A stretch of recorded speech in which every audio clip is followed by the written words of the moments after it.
Dieu dit dans le Saint-Coran, dans la sourate 3, Ali Imran, verset 173. Alladhina qala lahumun nasu inna an-nasa qad jama'u lakum fakhshawhum fazadahum imanan wa qalu hasbunallah wa ni'mal wakil.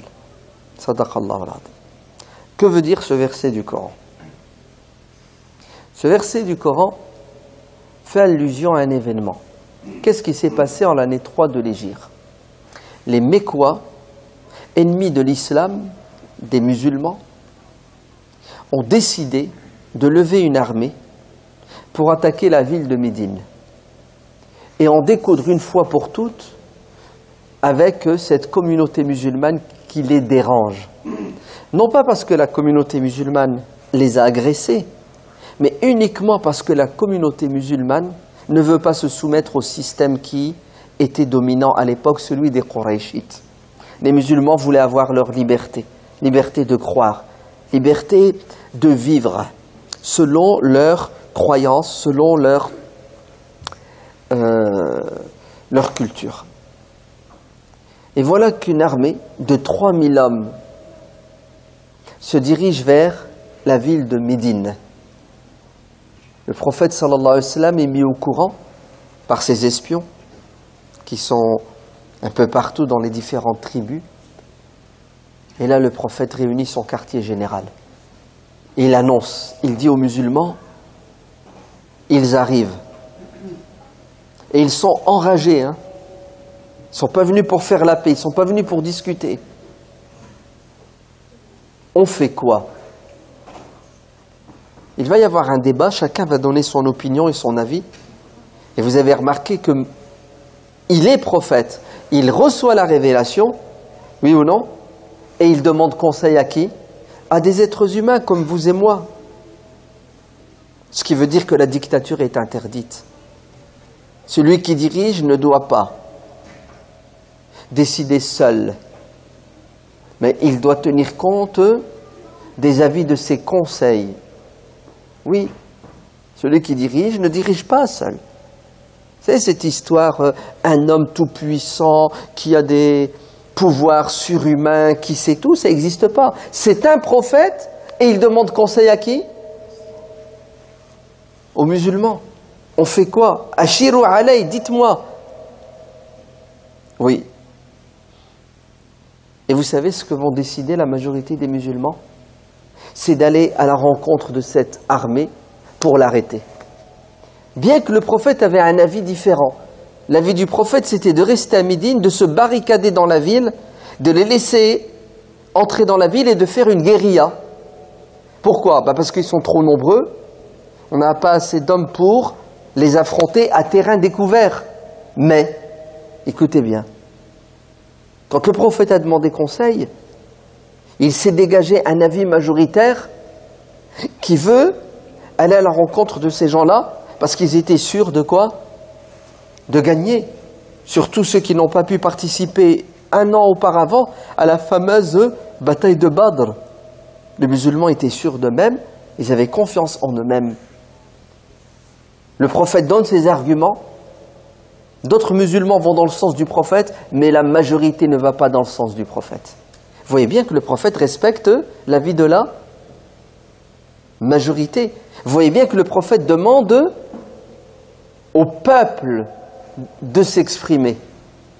D'ailleurs, le dirigeant, il est là au pouvoir pour l'intérêt de qui? Pour l'intérêt du peuple, pour servir le peuple. Il n'est pas au pouvoir pour se servir du peuple et les exploiter. C'est ça? Très bien.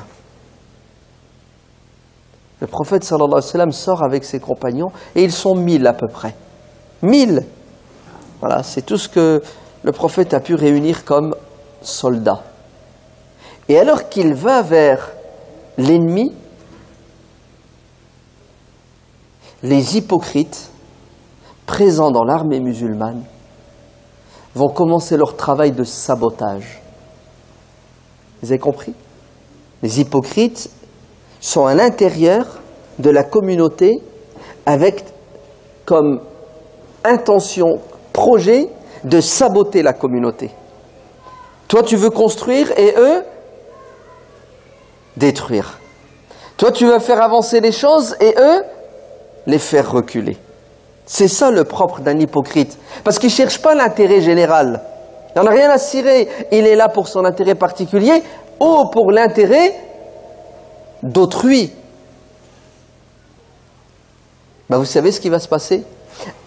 La désertion. Un tiers de l'armée fait marche arrière.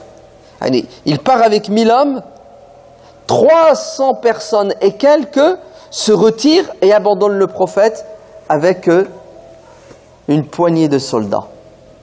Allez, vous imaginez comment c'est dur à encaisser psychologiquement.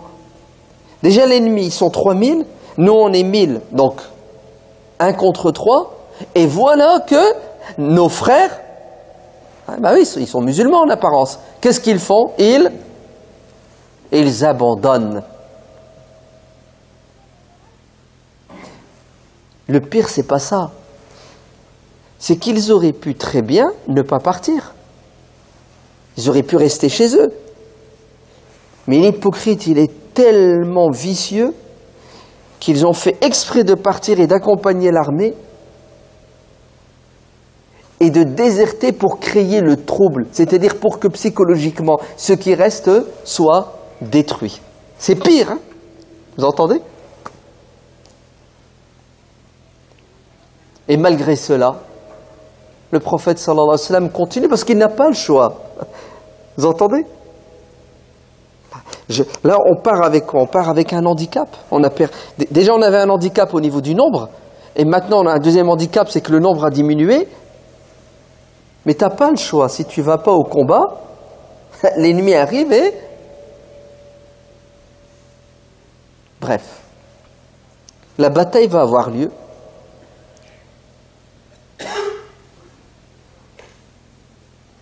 Et les musulmans, dans un premier temps, vont avoir le dessus sur les Mécois, l'ennemi. Pourquoi est-ce qu'ils vont avoir le dessus sur eux? Parce que ils ont un état-major à la hauteur. Eh oui, une armée sans chef, une armée sans état-major, une armée qui n'est pas gérée comme il se doit. Elle est morte. C'est évident. Un soldat, c'est quoi? C'est quelqu'un qui obéit aux ordres. Mais si celui qui donne les ordres ne donne pas les bons ordres, l'armée est morte. Si ceux qui sont aux manettes ne donnent pas d'ordre du tout, ben les soldats, ils ne savent pas quoi faire. Et la réussite dépend de quoi? De la capacité de gérer tes troupes, d'avoir un plan pour attaquer l'ennemi. Et c'est exactement ce que le prophète sallallahu alayhi wa sallam va faire. Ouais. Il va placer ses hommes où il faut. Ouais. Il va essayer de comprendre la stratégie de l'ennemi. Et d'ailleurs, le prophète a vu qu'ils avaient un subterfuge, un piège du tonnerre. Ils ont mis de côté une 50aine de cavaliers avec leurs arcs et leurs flèches. Tiens, pourquoi? Il y a une raison. Oui, tu es obligé de connaître ton ennemi. Pourquoi? Pour l'arrêter. Tu es obligé de savoir ce qu'il veut faire avec toi. Tu es obligé de connaître ses points forts et ses faiblesses. Sinon, tu es mort. وَلِتَسْتَبِينَ سَبِيلُ الْمُجْرِمِينَ. Dieu te le demande. Vous entendez, c'est écrit dans le Coran. Tu dois connaître le plan, la stratégie de qui? Al-Mujrimin, les criminels, ceux qui veulent le mal. Tu dois savoir qu'est-ce qu'ils ont comme objectif, projet, et comment ils vont réaliser leur projet. Si tu ne le sais pas, tu vas être victime. Logique ou pas logique? Et le prophète a tout de suite compris que ces 50 archers, ils avaient un objectif. C'était quoi l'objectif? C'est simple. Ils vont contourner l'armée musulmane, ils vont passer derrière une petite montagne, un monticule, et prendre les musulmans à revers. Et le prophète l'a compris. C'est pour ça, tout de suite, le prophète, qu'est-ce qu'il va faire? Il va détacher une partie de ses hommes, 50, à leur tête, un compagnon qui s'appelle Jubayr. Et vous savez ce qu'il leur dit? Il leur dit, allez sur ce monticule, mettez-vous là-bas et ne bougez pas de votre place. Restez là. Je suis presque sûr et certain que Khalid ibn al-Walid, notre ennemi, avec ses cavaliers, ils vont faire le tour, ils vont nous attaquer par derrière et on sera pris entre l'enclume et le marteau. Vous vous mettez là-bas et si jamais ils veulent passer, vous les empêchez de passer. Vous les arrêtez. Ça va, c'est intelligent? Non? En tout cas, le prophète prend ses précautions.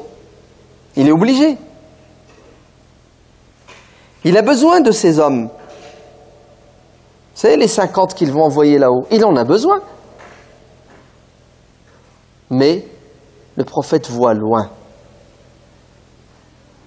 Vous savez ce qu'il leur dit? Vous restez là-haut. Vous protégez nos arrières. Si vous nous voyez en train de gagner contre l'ennemi, vous ne venez pas nous aider. Et si vous nous voyez perdre, vous ne venez pas nous aider. Dans n'importe quel cas de figure, vous devez rester là-haut pour protéger nos arrières. C'est fort quand même, c'est intelligent. Hein? Bref, la bataille commence, les musulmans gagnent, dans un premier temps, l'ennemi commence à fuir, et les archers qui étaient là-haut, ils ont dit, bon, c'est bon, Allahu Akbar, Alhamdulillah, on a gagné, on n'a plus rien à faire ici. On va descendre et on va aller aider nos frères musulmans à récupérer du butin, nettoyer le terrain. Et voilà que les archers commencent à descendre et leur chef leur dit « Restez ici. Où allez-vous? Le prophète nous a donné un ordre, notre chef nous a dit de ne pas bouger dans n'importe quel cas de figure. Ils gagnent, ils perdent, on ne bouge pas. » Ils se retournent, ils disent « Mais non, ça ne sert à rien. Regarde, ils sont en train de gagner. D'ailleurs, si on reste ici, on va se faire avoir parce que les soldats là, musulmans, ils vont récupérer le butin. Eux, ils vont rentrer chez eux avec des épées, avec des lances, avec des chevaux. Et nous, on va rentrer sans rien du tout. Ah, la dunya, le business. Vous avez vu? Minkum man yuridu ad-dunya wa minkum man yuridu al-akhira. Les compagnons n'étaient pas tous au même niveau. Hein. Certains, business is business. Et oui, d'autres, ils avaient un autre niveau. Ils étaient là pour les idées. Vous savez ce qu'ils vont faire? Ils vont désobéir. Ils ne vont pas respecter le plan. Le chef reste là-bas avec 2-3 hommes. Khalid ibn al-Walid, ouais, un des généraux de l'armée ennemie, lui, il attendait le moment opportun pour réaliser son plan. Parce que lui, il a un plan. Dès qu'il a vu les archers descendre, qu'est-ce qu'il a fait? Allez, au nom de notre statue Lat wal Uzza, nos statues Lat wal Uzza, on va aller massacrer du musulman. Et ils ont fait le tour. Les 2-3 musulmans qui restaient là-haut n'ont pas pu l'arrêter. Et alors qu'au début c'était la victoire va se transformer en défaite. Les musulmans sont pris à revers et c'est le massacre. C'est le massacre. Plus de 70 musulmans sont tués. Parmi eux, le grand Hamza, l'oncle aimé, préféré du prophète, alayhi salatu wassalam. Le prophète lui-même a failli mourir. Il est tombé dans un trou qui a été creusé par Ibn Abi Amir. Il a été blessé, on lui a cassé ses dents. Oui, le prophète a failli mourir. Combien de compagnons sont morts? Une catastrophe. À cause de quoi, à votre avis?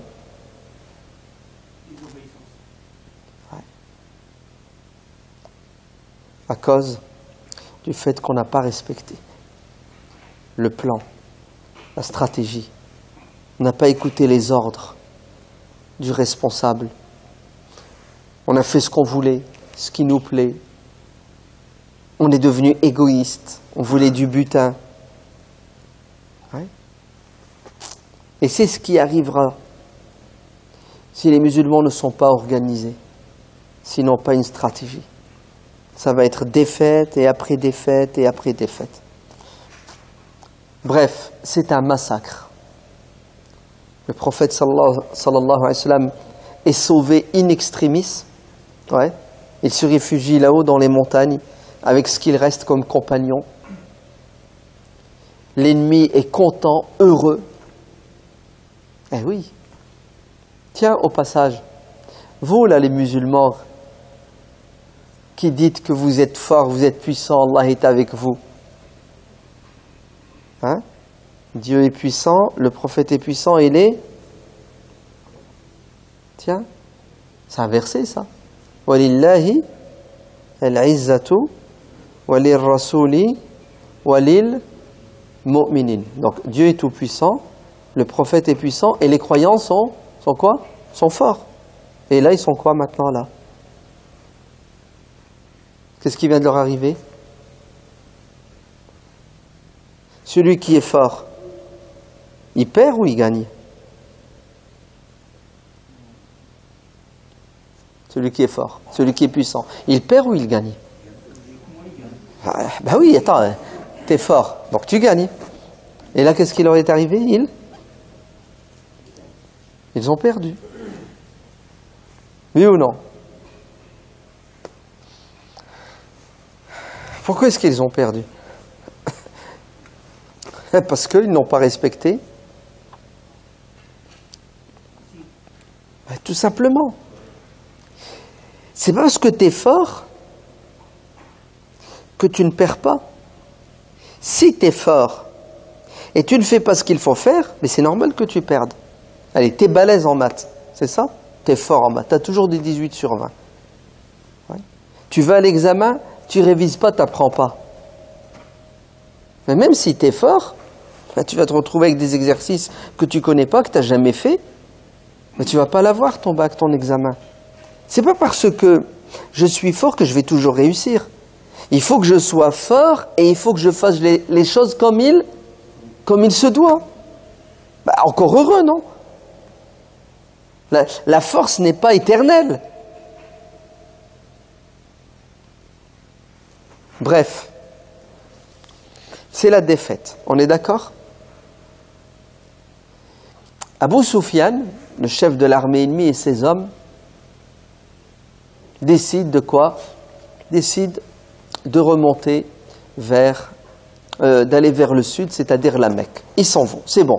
On les a massacrés, on a gagné, alhamdulillah. Et il s'en va.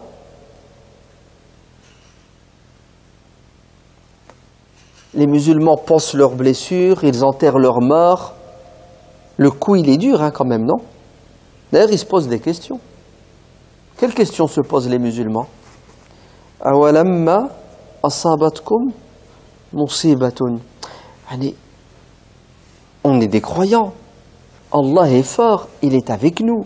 On a le prophète avec nous et on se prend une tréha, une claque. Pourquoi? C'est pas normal.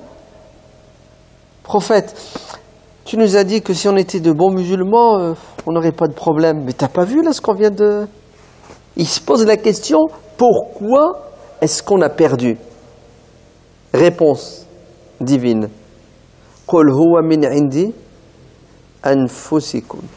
C'est-à-dire, vous avez perdu parce que vous n'avez pas respecté. C'est-à-dire, vous avez fait une faute. Ah, d'accord, c'est comme ça. C'est pas, on est musulman et on a quoi? On a une garantie de toujours réussir. Pour réussir, il faut qu'on fasse des efforts, il ne faut pas qu'on déconne. Moi, je pensais qu'il suffit d'avoir sa carte, de payer sa cotisation une fois, tu sais, t'adhères, t'es musulman, c'est tout, t'es tranquille. Toute ta vie, tu n'auras pas d'échec, tu n'auras pas de problème. C'est comme ça. Moi, je pensais qu'en tant que musulman, Il suffit de dire Inch'Allah et ça marche. Sésame, ouvre-toi. Ouais. Le musulman, il a avec lui une baguette magique qui s'appelle Bismillah. Allez, il suffit que je dise Bismillah et ça va marcher. Et ils sont comme ça les musulmans.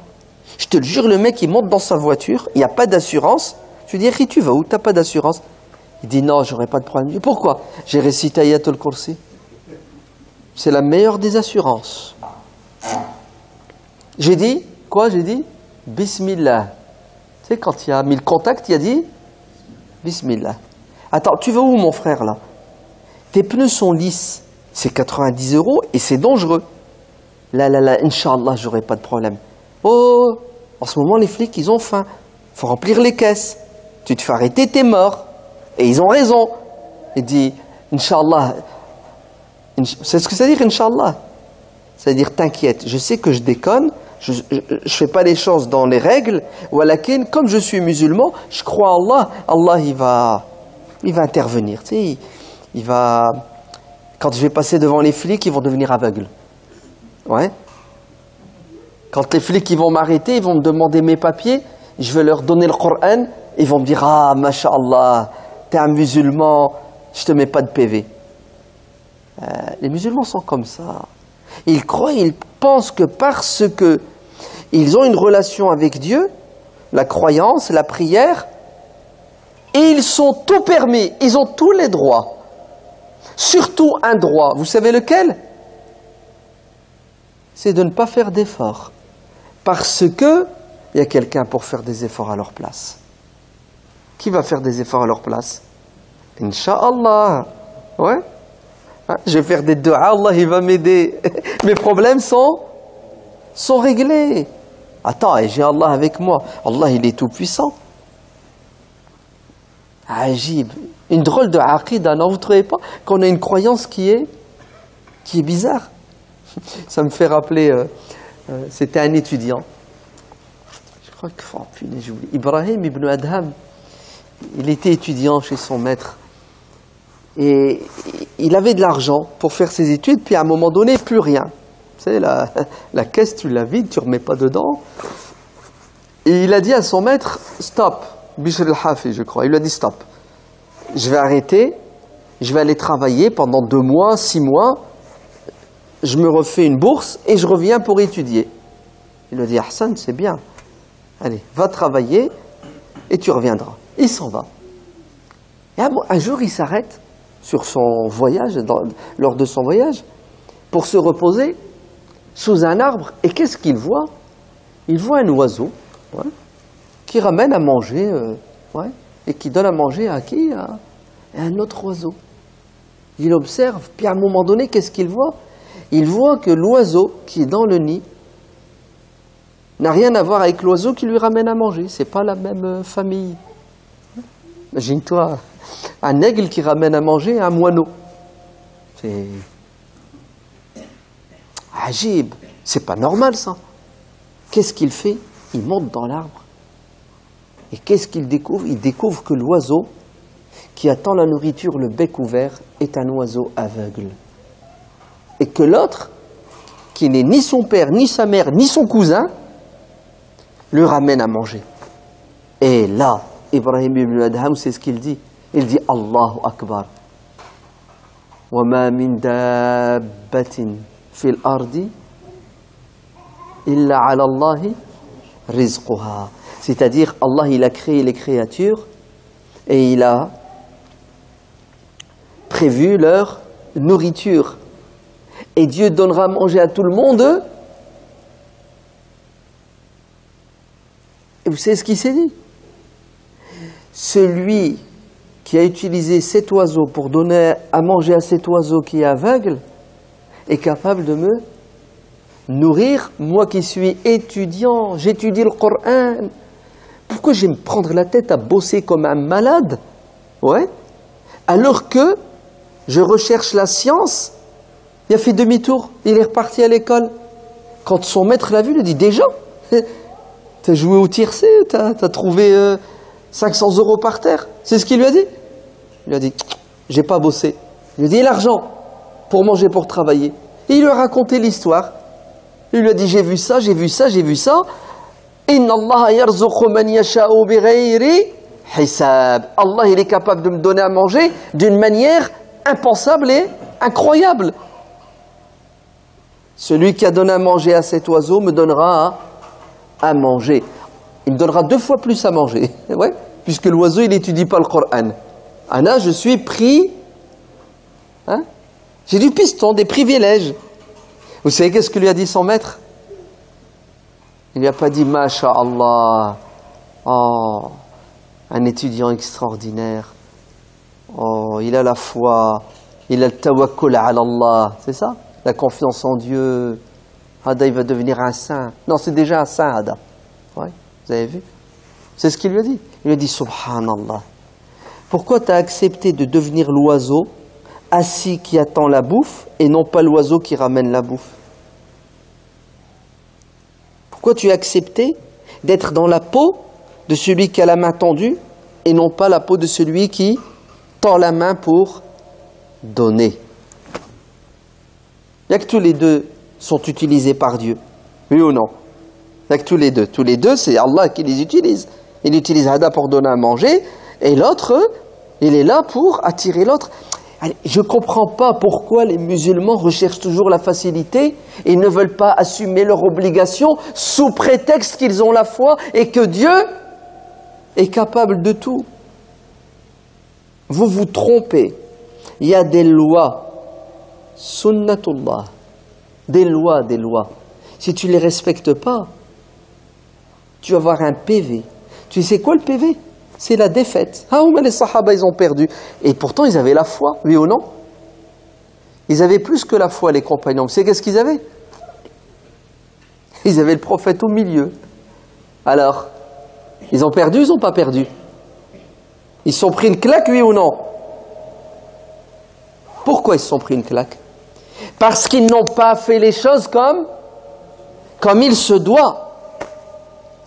Dis Inch'Allah autant de fois que tu veux, ça ne marchera pas. Pourquoi? Parce que tu as oublié un truc qui s'appelle asbab. Eh oui, c'est une loi. Hein? Cause, si tu as une cause, tu auras quoi? Un effet. Très bien. Donc les musulmans perdent la bataille, ça leur fait mal, ça coûte cher, 72 morts, c'est terrible. Abu Sufyan, qui s'en allait, s'arrête et dit « Mon Dieu, je crois qu'on a fait une erreur. » Laquelle d'erreur? On ne les a pas tous tués. Et oui, il fallait éradiquer les intégristes islamistes fondamentalistes. Et il décide de faire demi-tour avec ses 3000 hommes, bon un peu moins, pour aller finir le boulot. Tuer le prophète, alayhi salatu wassalam, Abu Bakr, Omar, tous les musulmans entrer dans Médine et tout détruire au phosphore. Et il fait demi-tour avec son armée. L'info arrive aux oreilles du prophète sallallahu alayhi wa sallam. Quand le prophète apprend qu'Abu Sufyan avec son armée est de retour, il fait quoi à votre avis? Il faut consulter, non, il faut réunir ton QG, ton quartier général. Ne prends jamais de décision tout seul quand tu es responsable. Ma khaba man istashara. 2 têtes valent mieux qu'une. Et vous savez quelle est la décision qui a été prise? On se barre, on se sauve. La décision qui a été prise, c'est on va à leur rencontre. Eux, ils arrivent, on ne va pas les laisser se rapprocher. On va aller vers eux et les arrêter. Les hypocrites, vous vous souvenez des hypocrites? Alors, est-ce qu'il y a des hypocrites dans la communauté musulmane? Il y en a ou il n'y en a pas? Vous êtes sûr? Il y en avait au temps du prophète. Et si Dieu dans le Coran il nous parle des hypocrites, il y en aura jusque la fin des temps. Ah, c'est comme ça.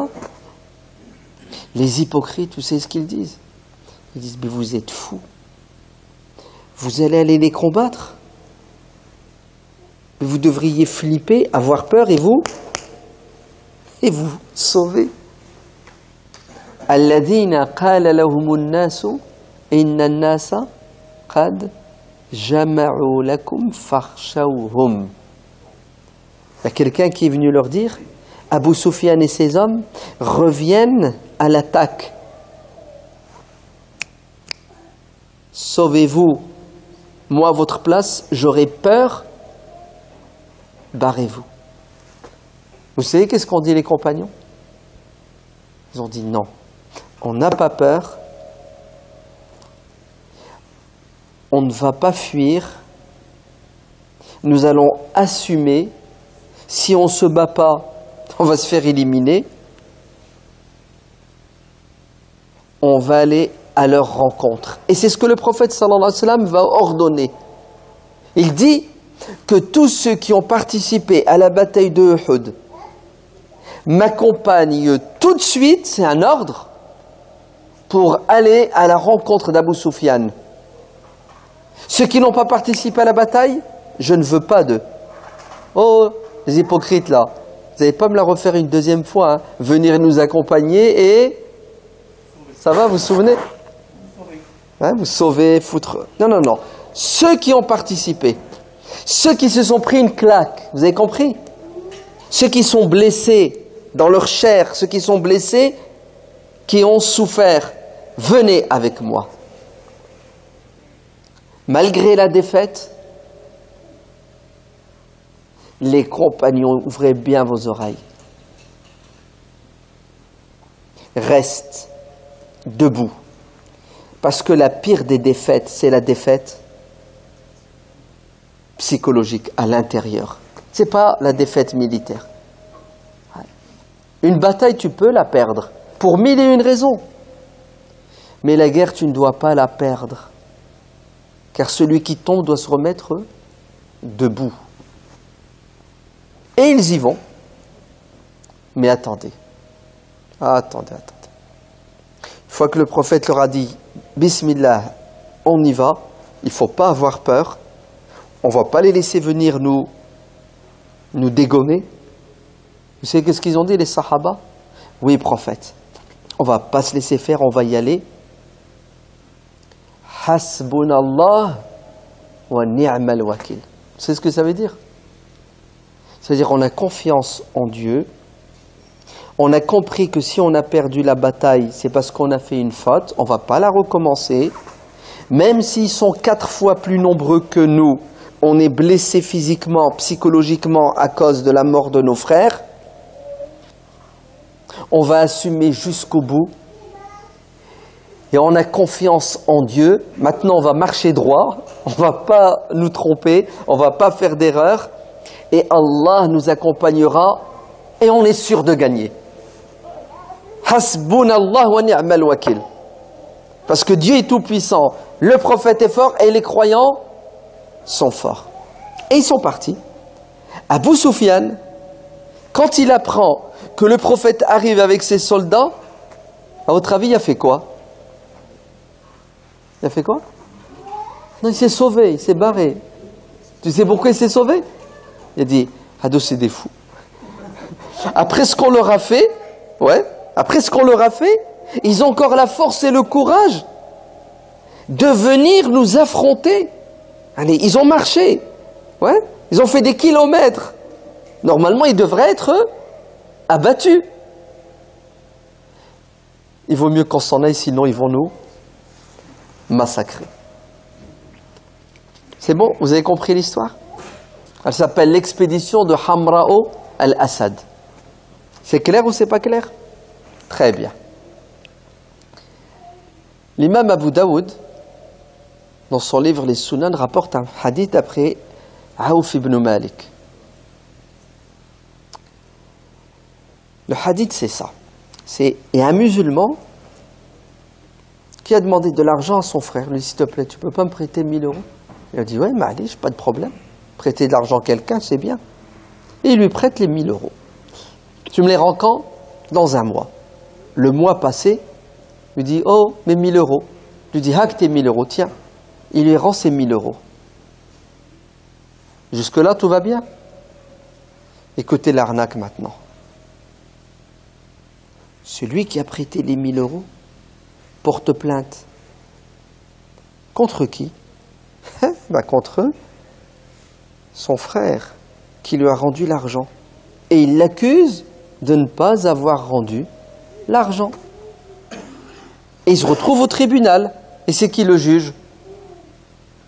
C'était qui le juge à l'époque au tribunal de Médine? C'est le prophète sallallahu alayhi wa sallam. Taïb, le prophète écoute avec les deux oreilles. C'est quoi le problème? Ya Rasulallah, je lui ai prêté de l'argent, 1000 euros, et il ne veut pas me les rendre. Oui, et toi? Le prophète, c'est un menteur. Il me les a prêtés, je lui ai rendus. Tu dis quoi? Prophète, je lui ai prêté 1000 euros. Regarde, j'ai 2 témoins. Vous êtes témoin que je lui ai prêté? Oui, nous sommes témoins que tu lui as prêté 2000 euros. Taïb, toi tu dis que tu me les as rendus? Ils sont où tes témoins? Tu m'as rien rendu, c'est ta parole. Le prophète, il m'a pas rendu l'argent. L'autre, il dit, Wallah, je lui ai rendu, prophète, c'est un menteur. Tu me les as pas rendus. Donne-moi la preuve que tu me les as rendus. Moi, j'ai une preuve que je t'ai prêté l'argent. Toi, c'est quoi ta preuve? C'est... Alors, vous faites quoi, vous, face à ça? Le prophète, sallallahu alayhi wa sallam, va trancher. Vous êtes d'accord? Et vous savez ce qu'il va dire? Rends-lui son argent. Eh bien oui. Attends. Il faut des preuves, non? Donne-moi la preuve que tu lui as rendu. Prophète, je lui ai rendu. Donne-moi la preuve. Crois-moi. Mais pourquoi tu veux que je te croie toi et je ne le crois pas lui? J'ai la preuve qu'il t'a prêté les témoins. Toi, tu n'as pas la preuve que tu lui as rendu. Donc, t'es cuit.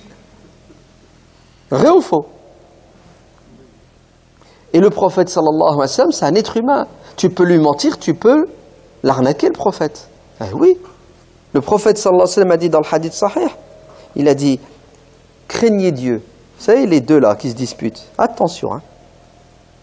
Vous pouvez me mentir, et je vais te donner raison alors que c'est toi qui as tort. Tu m'as bien arnaqué, hein. T'as arnaqué l'autre. Mais wallah, là-haut, tu vas payer. Donc vous voyez bien que le prophète, sallallahu alayhi wa sallam, ça reste un être humain, et il est obligé de juger selon ce qu'il voit et ce qu'il entend. Non, le prophète va juger, et il va subir une pression. Mais oui, le mec qui a de la tchatch, il peut endormir le prophète.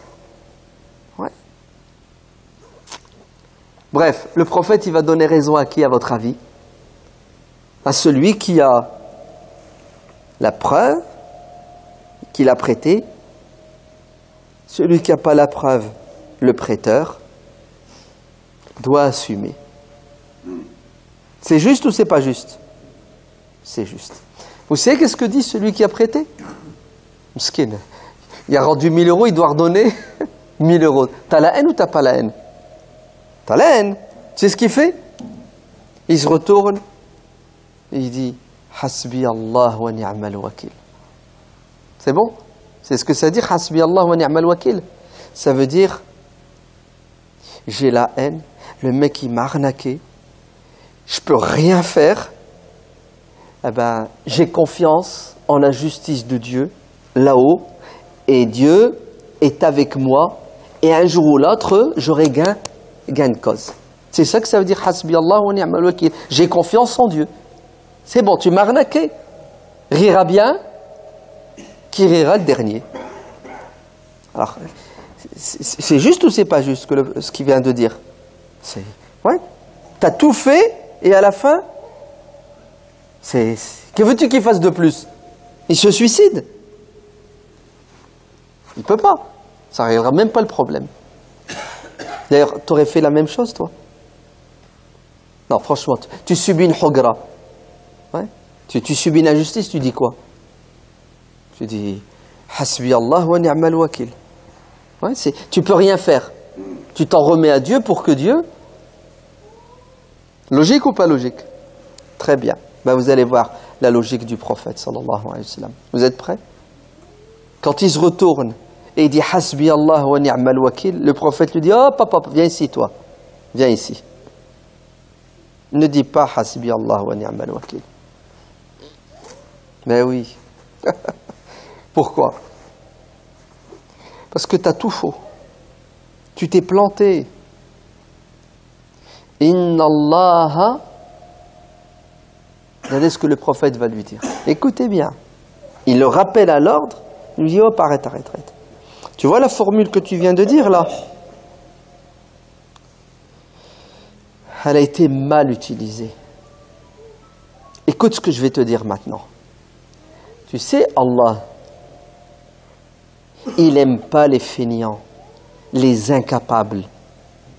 Dieu n'aime pas ceux qui ne pensent pas et qui ne réfléchissent pas et qui ne prennent pas leurs précautions. Al-ajz. Et tu sais qu'est-ce que Dieu aime? Al-kaïs, l'intelligence. Celui qui est perspicace, c'est-à-dire celui qui calcule, qui fait attention, qui fait tout pour ne pas se faire arnaquer. Ainsi, faites le maximum et mettez toutes les cartes de votre côté pour réussir et ne pas vous faire arnaquer. Et si vous avez fait les choses dans les règles de l'art et que ça ne marche pas, à ce moment-là vous dites Hasbi Allah wa ni'mal wakil.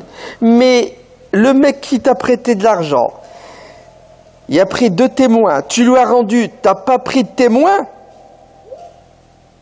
Et après tu dis, ya Allah, s'il te plaît, tu peux me récupérer mes 1000 euros. Hasbi Allah wa ni'mal wakil. Mais c'est ta faute si le mec t'a arnaqué, puisque tu n'as pas fait les choses comme il se doit. Vous avez compris? Nous, les Hasbi Allah wa ni'mal wakil, à toutes les sauces. C'est ça? À toutes les sauces. Les Inch'Allah, hein? À toutes les sauces. Même au passé. Hein? Hier, j'étais à la mosquée, Inch'Allah, et j'ai vu ça. Oh, hier, on ne dit pas Inch'Allah. Ah si, il y a des musulmans, ils te mettent les formules, les Bismillah, les Inch'Allah, les La hawla wa la quwwata illa billah, les Hasbi Allah, à toutes les sauces. Et le prophète le condamne, il lui dit non. Hasbi Allah wa ni'mal wakil, ça ne marche pas là. Hein? Tu t'es planté, mec. Tu as eu tout faux. Hasbi Allah wa ni'mal wakil doit être dit par Al-Kayyiso, Al-Fatino.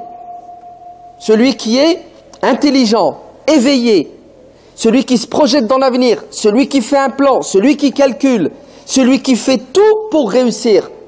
Et si jamais il a tout fait, et il n'a pas réussi, Hasbi Allah wa ni'mal wakil. Parce que l'autre, il a été plus fort. Mais en aucun cas, l'incapable qui ne veut pas se donner les moyens, fainéant, ne doit utiliser la religion, la foi, interpeller Dieu pour atteindre son but, parce que Dieu ne tient pas avec toi parce que tu es croyant, tu es musulman. Tu te trompes. Dieu est avec toi quand tu as raison, quand tu es juste. Ah non, on croit que parce qu'on est musulman, c'est bon, t'es sauvé. Ouais, t'as le laissé passer. Ouais, je suis musulman. J'ai dit la ilaha illallah, ça va. Mais il y a beaucoup de gens qui ont dit la ilaha illallah qui seront où ça? Hein? En enfer. Vrai ou faux? Il y a un petit stage en enfer. Stage. Pourquoi ils vont en enfer? Pourtant, ils ont dit la ilaha illallah. Parce qu'ils ne l'ont pas fait suivre de ce qu'il fallait, ou tout simplement parce qu'ils ont trahi la ilaha illallah. Donc, Hasbunallah wa ni'mal wakil, qui a été dit par les compagnons après la défaite de Uhud, a donné du résultat. Car les compagnons blessés, meurtris, se sont mis debout et ont assumé leurs responsabilités.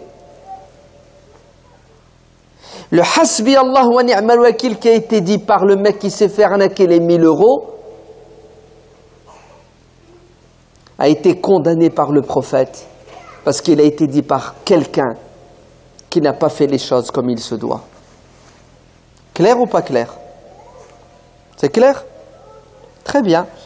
Est-ce que vous savez que depuis le fameux mardi, le grand mardi, ça va? Vous voyez lequel de grand mardi? Non? Ça vous dit rien? Le grand mardi. Les élections aux États-Unis. Hein? Ils appellent ça le grand mardi. Le 31. Très bien. Depuis les élections de Trump, Donald, ouais. Ça fait combien maintenant? Ça fait 2 semaines. Il y a eu, écoutez bien, plus de 80 musulmans et musulmanes qui se sont fait agresser aux États-Unis. Les agressions islamophobes racistes ont fait un bond du tonnerre. Et vous savez qu'est-ce que disent les musulmans aux États-Unis? Hasbunallah wa ni'mal wakil. Hasbunallah man had Trump. Ni'mal wakil. Elle est belle, hein, franchement. Maintenant, Trump, avant de devenir président, il leur a dit, je deviens président, je vais vous faire la peau. Ouais. Ils ne sont pas partis voter. Bon, le système, c'est pas comme le nôtre, mais ils n'ont pas voté. Maintenant qu'il est passé, qu'il leur met l'accent, vous savez qu'est-ce qu'ils disent? Hasbunallah wa ni'mal wakil. Ça marche ou ça marche pas? Agib. Il y a des Américains, depuis que Trump est passé, ils font des manifs. Oh, les manifs, il fallait les faire quand? Avant. Pour l'empêcher de... Maintenant qu'il est passé, vous devez faire quoi? Vous devez encaisser pendant 4 ans. Ouais. Pendant 4 ans, tu te prends des droites et tu... C'est incroyable comment ils sont, les gens, subhanallah. Ils attendent que le malheur les frappe, et après, ils cherchent un responsable.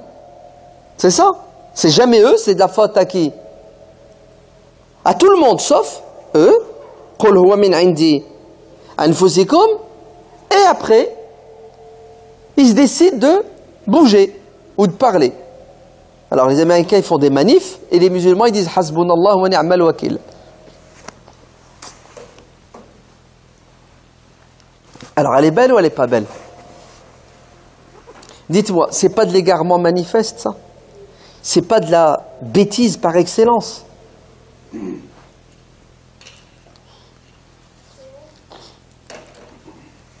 Nous n'avons pas de problème en France avec la communauté chrétienne. Nous n'avons pas de problème en France avec la communauté juive. Nous n'avons pas de problème en France avec la communauté homosexuelle. Nous n'avons pas de problème en France avec la communauté athée. Nous n'avons pas de problème en France avec la communauté des chats et des chiens. Nous n'avons pas de problème en France avec la communauté des moustiques.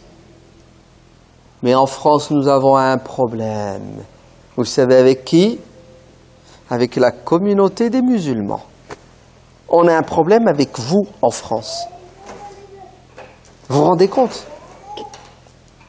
Des hommes politiques qui ont l'intention et qui font tout pour devenir responsables, notamment président de la République, tiennent aujourd'hui des discours, écoutez bien, c'est plus islamophobe, mais c'est des discours de haine qui poussent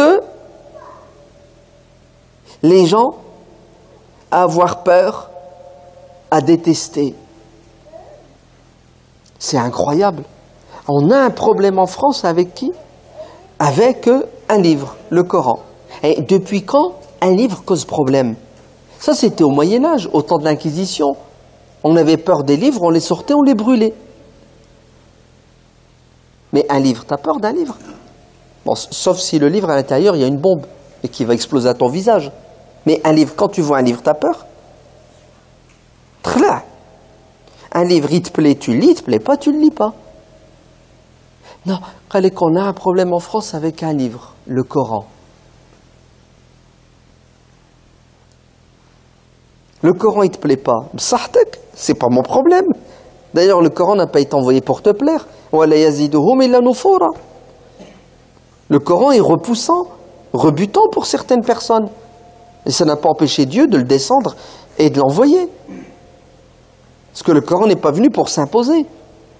Regardez comment certains hommes et femmes politiques malhonnêtes surfent sur la peur et la division pour gagner des voix, pour devenir responsables. Il y a même certains, vous savez ce qu'ils ont dit? Ils ont dit la première des choses qu'on fera si on gagne les élections, c'est de voter une loi pour expulser de France le chômage. Ce monstre hideux qui fait des dégâts en France qui s'appelle le chômage. Le mec t'a dit je vais faire une loi et je vais éradiquer le chômage. C'est bien ou c'est pas bien? Vous êtes d'accord ou non? Le mec qui te dit je deviens président, pour que je devienne président, vote pour moi. Si tu votes pour moi, je deviens président. La première des choses que je vais faire si je deviens président, c'est les 5 millions de chômeurs qu'on a, 10% de la population, je vais le tuer le chômage, je vais le virer. Ouais, il va disparaître. Franchement, c'est bien ou c'est pas bien? Allah, on aurait aimé que les candidats à la présidence parlent comme ça. Ouais, on va faire disparaître le chômage, on va augmenter la retraite, c'est ça? Ouais, on va régler le problème de l'éducation nationale. Vous savez, certains hommes politiques, de quoi ils parlent matin, midi et soir? Ils parlent du problème des Français. En fait, ce n'est pas le problème des Français. Le problème des Français, c'est le pouvoir d'achat. Le problème des Français, c'est les PV qu'ils reçoivent parce qu'ils ont roulé à 76 au lieu de 75. C'est quoi leur problème? C'est le voile islamique. Il est dangereux pour la République et la laïcité. Ainsi, la première loi que je ferai voter si je deviens président, c'est une loi pour interdire le voile. À l'université, dans la rue, dans le métro, partout. Et ils y croient. Hein. Ils y croient tellement qu'ils ont déjà préparé le texte de loi. Et pour que le texte de loi passe, parce qu'on est quand même dans un pays de droit et de liberté, au lieu de dire on va interdire le voile parce qu'il est religieux, c'est ce qu'ils ont préparé comme arnaque.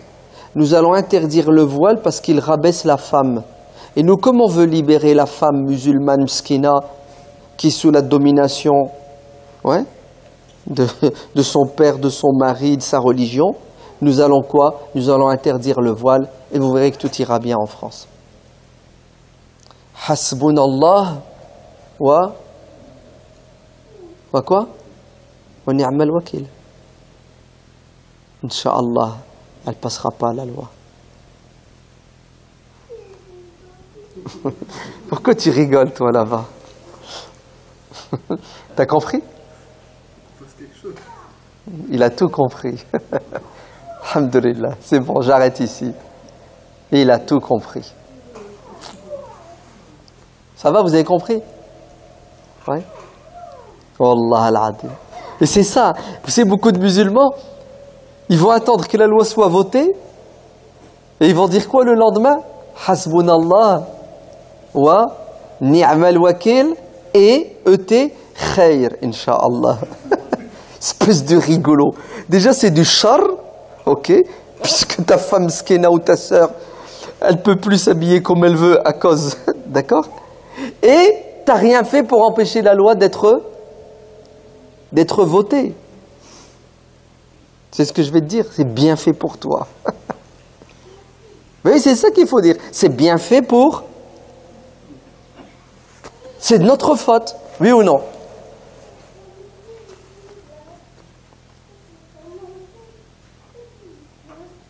Alors, il faut faire quelque chose?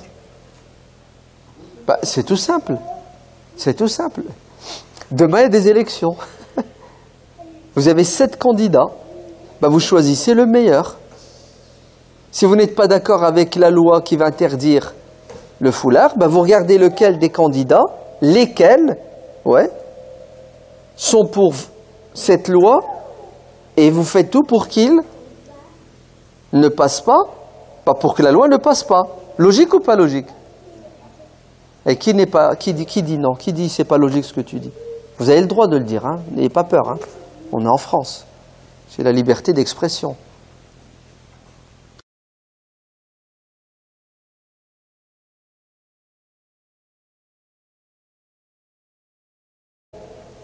Contourner l'armée musulmane, ils vont passer derrière une petite montagne, un monticule, et prendre les musulmans à revers. Et le prophète l'a compris. C'est pour ça, tout de suite, le prophète, qu'est-ce qu'il va faire?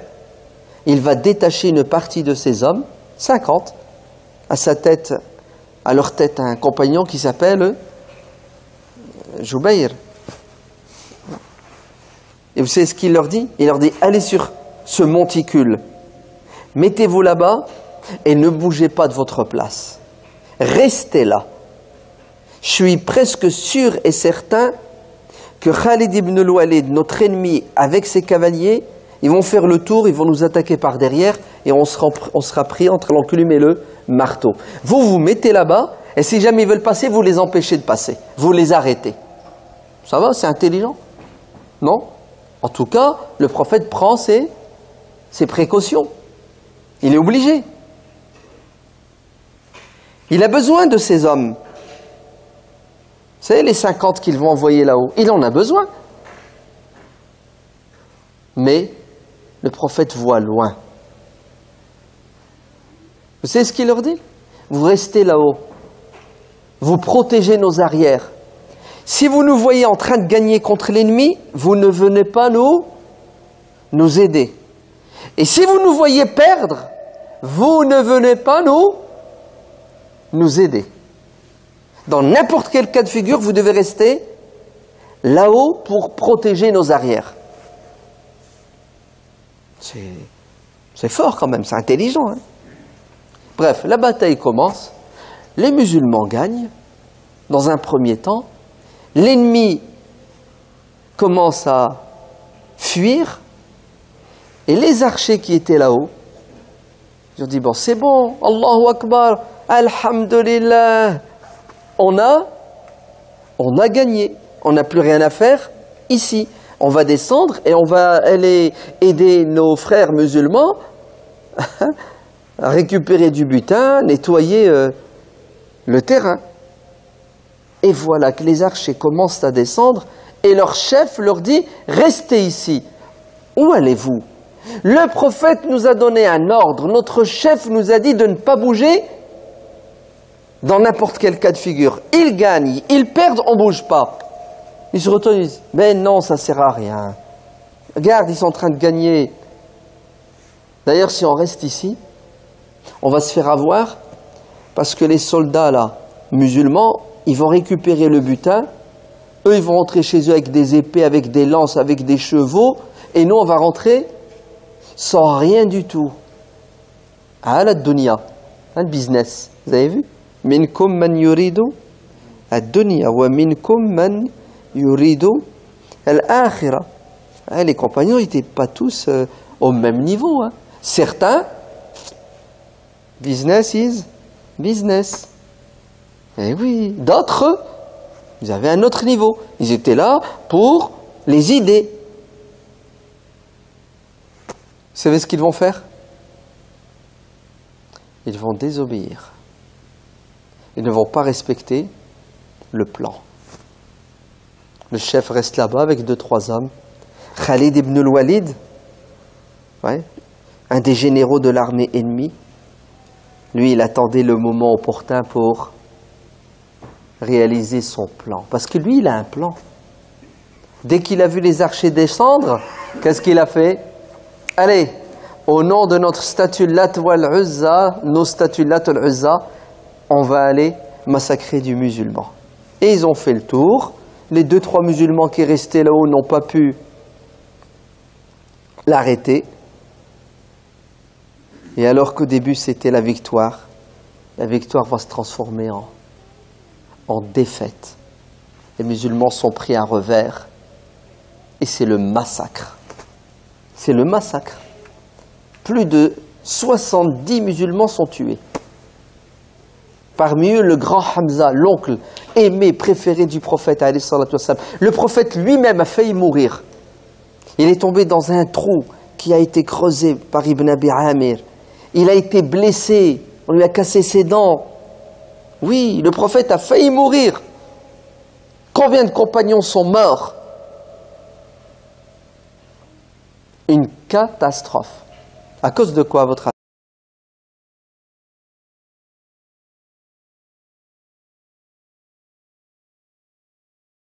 Dieu dit dans le Saint-Coran, dans la sourate 3, Ali Imran, verset 173. Alladhina qala lahumun nasu inna an-nasa qad jama'u lakum fakhshawhum fazadahum imanan wa qalu hasbunallah wa ni'mal wakil. Sadaqallahu al-azim. Que veut dire ce verset du Coran? Ce verset du Coran fait allusion à un événement. Qu'est-ce qui s'est passé en l'année 3 de l'Hégire? Les Mécois, ennemis de l'islam, des musulmans, ont décidé de lever une armée pour attaquer la ville de Médine et en découdre une fois pour toutes avec cette communauté musulmane qui les dérange. Non pas parce que la communauté musulmane les a agressés, mais uniquement parce que la communauté musulmane ne veut pas se soumettre au système qui était dominant à l'époque, celui des Qurayshites. Les musulmans voulaient avoir leur liberté, liberté de croire, liberté de vivre selon leurs croyances, selon leur culture. Et voilà qu'une armée de 3000 hommes se dirige vers la ville de Médine. Le prophète sallallahu alayhi wa sallam est mis au courant par ses espions qui sont un peu partout dans les différentes tribus. Et là, le prophète réunit son quartier général. Et il annonce, il dit aux musulmans, ils arrivent. Et ils sont enragés. Ils ne sont pas venus pour faire la paix, ils ne sont pas venus pour discuter. On fait quoi? Il va y avoir un débat, chacun va donner son opinion et son avis. Et vous avez remarqué qu'il est prophète, il reçoit la révélation, oui ou non, et il demande conseil à qui? À des êtres humains comme vous et moi. Ce qui veut dire que la dictature est interdite. Celui qui dirige ne doit pas décider seul, mais il doit tenir compte des avis de ses conseils. Oui, celui qui dirige ne dirige pas seul. C'est cette histoire, un homme tout-puissant qui a des pouvoirs surhumains, qui sait tout, ça n'existe pas. C'est un prophète et il demande conseil à qui? Aux musulmans. On fait quoi? Ashiru alay, dites-moi. Oui. Et vous savez ce que vont décider la majorité des musulmans? C'est d'aller à la rencontre de cette armée pour l'arrêter. Bien que le prophète avait un avis différent. L'avis du prophète, c'était de rester à Médine, de se barricader dans la ville, de les laisser entrer dans la ville et de faire une guérilla. Pourquoi? Parce qu'ils sont trop nombreux, on n'a pas assez d'hommes pour les affronter à terrain découvert. Mais, écoutez bien, quand le prophète a demandé conseil, il s'est dégagé un avis majoritaire qui veut aller à la rencontre de ces gens-là parce qu'ils étaient sûrs de quoi? De gagner. Surtout ceux qui n'ont pas pu participer un an auparavant à la fameuse bataille de Badr. Les musulmans étaient sûrs d'eux-mêmes, ils avaient confiance en eux-mêmes. Le prophète donne ses arguments, d'autres musulmans vont dans le sens du prophète, mais la majorité ne va pas dans le sens du prophète. Vous voyez bien que le prophète respecte l'avis de la majorité. Vous voyez bien que le prophète demande au peuple de s'exprimer. D'ailleurs, le dirigeant, il est là au pouvoir pour l'intérêt de qui? Pour l'intérêt du peuple, pour servir le peuple. Il n'est pas au pouvoir pour se servir du peuple et les exploiter. C'est ça? Très bien. Le prophète sallallahu alayhi wa sallam sort avec ses compagnons et ils sont 1000 à peu près. 1000. Voilà, c'est tout ce que le prophète a pu réunir comme soldats. Et alors qu'il va vers l'ennemi, les hypocrites présents dans l'armée musulmane vont commencer leur travail de sabotage. Vous avez compris? Les hypocrites sont à l'intérieur de la communauté avec comme intention, projet de saboter la communauté. Toi, tu veux construire et eux, détruire. Toi, tu veux faire avancer les choses et eux, les faire reculer. C'est ça le propre d'un hypocrite. Parce qu'il ne cherche pas l'intérêt général. Il n'en a rien à cirer. Il est là pour son intérêt particulier ou pour l'intérêt d'autrui. Ben, vous savez ce qui va se passer? La désertion. Un tiers de l'armée fait marche arrière.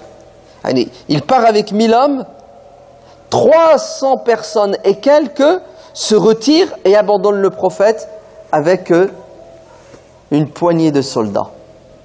Allez, vous imaginez comment c'est dur à encaisser psychologiquement. Déjà l'ennemi, ils sont 3000, nous on est 1000, donc 1 contre 3, et voilà que nos frères, bah oui, ils sont musulmans en apparence, qu'est-ce qu'ils font? Ils abandonnent. Le pire, c'est pas ça. C'est qu'ils auraient pu très bien ne pas partir. Ils auraient pu rester chez eux. Mais l'hypocrite, il est tellement vicieux qu'ils ont fait exprès de partir et d'accompagner l'armée et de déserter pour créer le trouble, c'est-à-dire pour que psychologiquement, ceux qui restent soient détruits. C'est pire, hein? Vous entendez? Et malgré cela, le prophète sallallahu alayhi wa sallam continue parce qu'il n'a pas le choix. Vous entendez? Là, on part avec quoi? On part avec un handicap. Déjà, on avait un handicap au niveau du nombre, et maintenant, on a un deuxième handicap, c'est que le nombre a diminué. Mais tu n'as pas le choix. Si tu ne vas pas au combat, l'ennemi arrive et... Bref. La bataille va avoir lieu.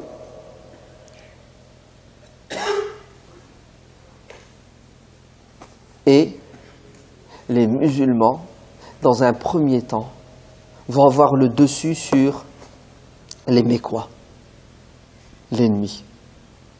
Pourquoi est-ce qu'ils vont avoir le dessus sur eux? Parce que ils ont un état-major à la hauteur. Eh oui, une armée sans chef, une armée sans état-major, une armée qui n'est pas gérée comme il se doit. Elle est morte. C'est évident. Un soldat, c'est quoi? C'est quelqu'un qui obéit aux ordres. Mais si celui qui donne les ordres ne donne pas les bons ordres, l'armée est morte. Si ceux qui sont aux manettes ne donnent pas d'ordre du tout, ben les soldats, ils ne savent pas quoi faire. Et la réussite dépend de quoi? De la capacité de gérer tes troupes, d'avoir un plan pour attaquer l'ennemi. Et c'est exactement ce que le prophète sallallahu alayhi wa sallam va faire. Ouais. Il va placer ses hommes où il faut. Ouais. Il va essayer de comprendre la stratégie de l'ennemi. Et d'ailleurs, le prophète a vu qu'ils avaient un subterfuge, un piège du tonnerre. Ils ont mis de côté une 50aine de cavaliers avec leurs arcs et leurs flèches. Tiens, pourquoi? Il y a une raison. Oui, tu es obligé de connaître ton ennemi. Pourquoi? Pour l'arrêter. Tu es obligé de savoir ce qu'il veut faire avec toi. Tu es obligé de connaître ses points forts et ses faiblesses. Sinon, tu es mort. وَلِتَسْتَبِينَ سَبِيلُ الْمُجْرِمِينَ. Dieu te le demande. Vous entendez, c'est écrit dans le Coran. Tu dois connaître le plan, la stratégie de qui? Al-Mujrimin, les criminels, ceux qui veulent le mal. Tu dois savoir qu'est-ce qu'ils ont comme objectif, projet, et comment ils vont réaliser leur projet. Si tu ne le sais pas, tu vas être victime. Logique ou pas logique? Et le prophète a tout de suite compris que ces 50 archers, ils avaient un objectif. C'était quoi l'objectif? C'est simple. Ils vont... Ouais.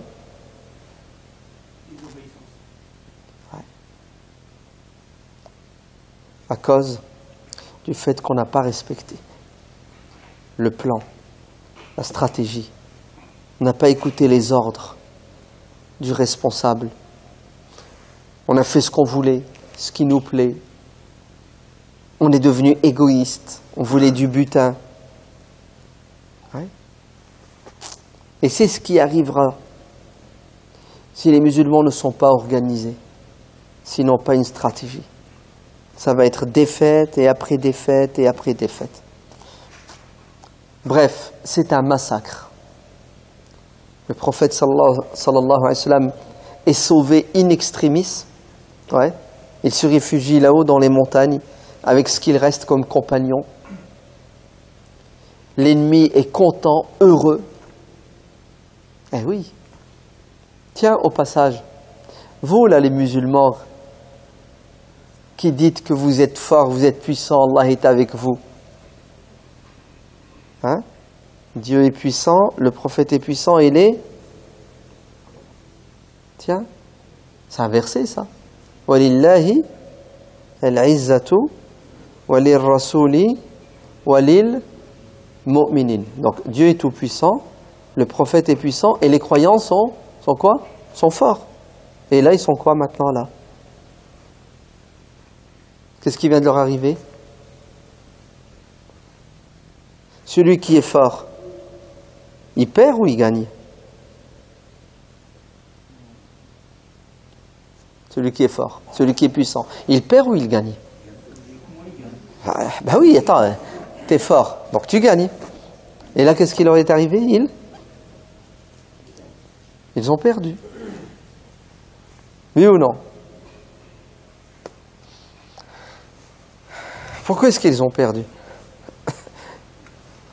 Parce qu'ils n'ont pas respecté. Ben, tout simplement. C'est pas parce que tu es fort que tu ne perds pas. Si tu es fort et tu ne fais pas ce qu'il faut faire, mais c'est normal que tu perdes. Allez, tu es balèze en maths, c'est ça? Tu es fort en maths, tu as toujours des 18 sur 20. Ouais. Tu vas à l'examen, tu révises pas, tu n'apprends pas. Mais même si tu es fort, ben, tu vas te retrouver avec des exercices que tu connais pas, que tu n'as jamais fait, mais tu vas pas l'avoir ton bac, ton examen. C'est pas parce que je suis fort que je vais toujours réussir. Il faut que je sois fort et il faut que je fasse les choses comme il se doit. Ben, encore heureux, non? La force n'est pas éternelle. Bref, c'est la défaite. On est d'accord? Abu Sufyan, le chef de l'armée ennemie et ses hommes, décident de quoi? Décident de remonter d'aller vers le sud, c'est-à-dire la Mecque. Ils s'en vont, c'est bon. On les a massacrés, on a gagné, alhamdulillah. Et il s'en va.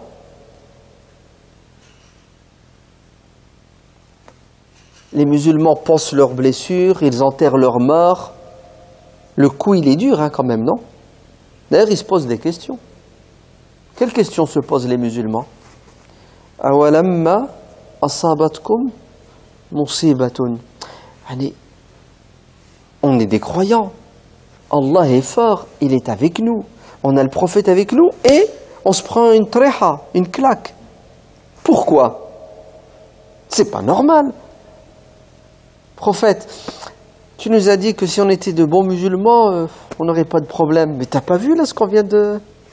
Il se pose la question, pourquoi est-ce qu'on a perdu? Réponse divine. Qul huwa min indi anfusikum. C'est-à-dire, vous avez perdu parce que vous n'avez pas respecté. C'est-à-dire, vous avez fait une faute. Ah, d'accord, c'est comme ça. C'est pas, on est musulman, Et on a quoi? On a une garantie de toujours réussir. Pour réussir, il faut qu'on fasse des efforts, il ne faut pas qu'on déconne. Moi, je pensais qu'il suffit d'avoir sa carte, de payer sa cotisation une fois, tu sais, t'adhères, t'es musulman, c'est tout, t'es tranquille. Toute ta vie, tu n'auras pas d'échec, tu n'auras pas de problème. C'est comme ça. Moi, je pensais qu'en tant que musulman, il suffit de dire Inch'Allah et ça marche. Sésame, ouvre-toi. Ouais. Le musulman, il a avec lui une baguette magique qui s'appelle Bismillah. Allez, il suffit que je dise Bismillah et ça va marcher. Et ils sont comme ça, les musulmans. Je te le jure, le mec, il monte dans sa voiture, il n'y a pas d'assurance. Je lui dis, tu vas où? Tu n'as pas d'assurance? Il dit, non, j'aurai pas de problème. Je dis, pourquoi? J'ai récité Ayatul Kursi. C'est la meilleure des assurances. J'ai dit, quoi? J'ai dit, Bismillah. Tu sais, quand il a mis le contact, il a dit, Bismillah. Attends, tu vas où, mon frère, là? Tes pneus sont lisses. C'est 90 € et c'est dangereux. Là, Inch'Allah, j'aurai pas de problème. Oh, en ce moment, les flics, ils ont faim. Il faut remplir les caisses. Tu te fais arrêter, t'es mort. Et ils ont raison. Il dit, Inch'Allah. C'est ce que ça veut dire, Inch'Allah? Ça veut dire, t'inquiète, je sais que je déconne, je fais pas les choses dans les règles. Walakin, comme je suis musulman, je crois en Allah. Allah, il va intervenir. Tu sais, il va... Quand je vais passer devant les flics, ils vont devenir aveugles. Ouais.